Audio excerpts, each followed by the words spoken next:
India's democracy is showing signs of failing. With elections coming, its religious minorities are discovering they will be increasingly without a voice in the nation's next parliament.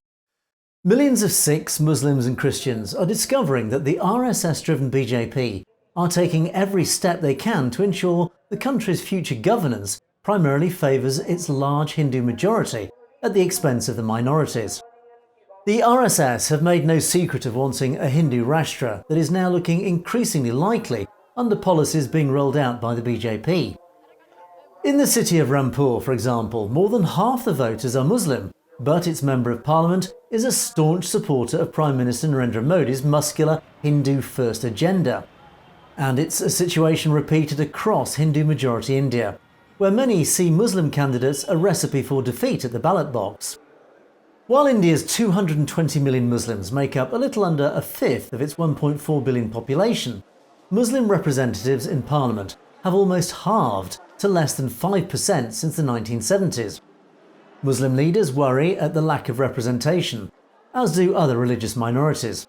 There were just 27 Muslim MPs in the 543-seat lower house in Parliament, and none of them were among the BJP's 310 lawmakers.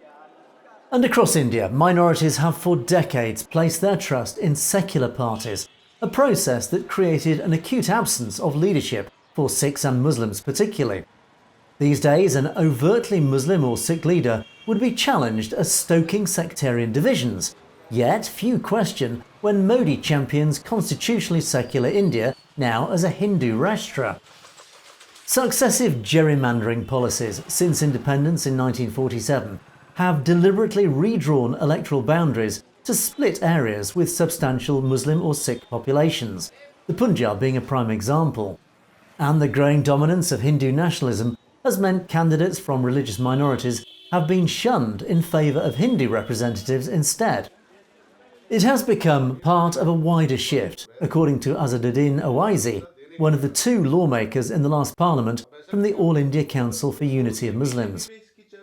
He believes even secular parties avoid selecting Muslim and Sikh candidates because they fear they would not appeal to Hindu voters, as well as the fact that the BJP have been deliberately stoking fear against Muslims and Sikhs.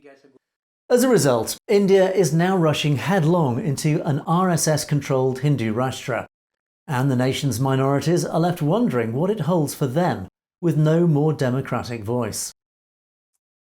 You've been watching Satellite TV News. Don't forget to click on that subscribe button to make sure you get to see stories as they're broadcast. And of course, if you have any comments or opinions on any of our news stories, you can comment below. Or why not drop us a direct message at message@satellitetv.com. We'd like to hear from you. In the meantime, thanks for watching for Satellite TV News. I'm Angus Scott in London.